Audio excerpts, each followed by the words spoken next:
Madam, मैं आपको बताना चाहूंगा कि जुडिशरी क्या कहती है। बीजू इमैनुअल केस है 1986 का, जिसमें जिहोवा विटनेस ने कहा कि मैं नेशनल एंथम के वक्त खड़े रहूंगी, पढ़ूंगी नहीं। सुप्रीम कोर्ट ने कहा कि उसने कोई गुनाह नहीं किया। वहीं एक 2017 का केस है अश्विनी उपाध्याय का केस सुप्रीम कोर्ट का, उन्हें कहा गाइडलाइंस दिए जाएं वंदे मातरम पर, सुप्रीम कोर्ट ने नहीं कह दिया। फिर आप आ जाइए madam, prevention of insult act national 1971, इसमें नेशनल सॉन्ग नहीं है, सिर्फ नेशनल एम्बलम और आपका नेशनल एंथम है। फिर आप आ जाइए 40th अमेंडमेंट आर्टिकल 51A 76 में पास हुआ, उसमें भी इसका कोई जिक्र नहीं है। मैडम, मैं आपके सामने बताना चाहूंगा कि हमारा भारत एक इसका मजमुआ क्या है। इसमें हिंदू है, मुसलमान है, सिख है, ईसाई है, जैन है, एथिस्ट है, मेहनतकश है, किसान, गरीब, मजलूम और दलित है। मगर अगर जो तकारीर आज हमने यहां पर सुनी और बाहर जो सुनते हैं, अगर भारत को देवी कहने और उसके आगे सजदा करने, तो दरअसल कौम परस्ती को, वतन से मोहब्बत को मजहब में तब्दील कर रहे, और फिर यहां पर बोल रहे कि अगर भारत में रहना है तो वंदे मातरम गाना पड़ेगा। भाई, ये तो संविधान के खिलाफ है, सुप्रीम कोर्ट के जजमेंट के खिलाफ है। अगर वंदे मातरम मैडम कौमियत का मियार है, तो फिर सवाल यह है कि हसरत मोहानी की कौमियत क्या थी जिसने इनकलाब जिंदाबाद का नारा दिया?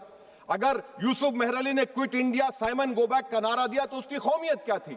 अगर हैदराबाद से मौलवी अलाउद्दीन, जो मक्का मस्जिद का पहला मुजरिम है काला पानी में, और तुरेबाज खान जो मारकर लाश को लटका दिया गया था हैदराबाद में 8 दिन तक, उसकी कौमियत क्या थी?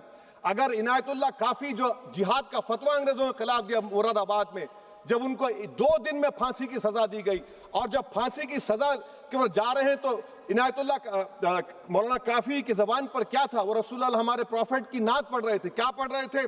कोई गुल बाकी रहेगा ना चमन रह जाएगा, पर रसूलुल्लाह का दीन हसन रह जाएगा। तो उनकी कौमियत क्या थी? माल्टा की जेल में महमूदुल हसन, हुसैन अहमद मदनी 6 महीने माल्टा की जेल की ग्राउंड में पड़े रहे, उनकी कौमियत क्या थी?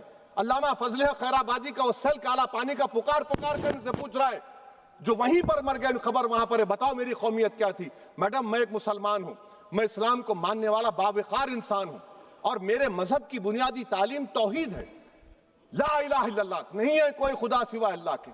और कुरान में अल्लाह क्या बोल रहा? इय्याका नाबुदु इय्याका नस्तईन, तुम मेरी इबादत करो, मुझे मानो। मुझे कहां से मिल रहा?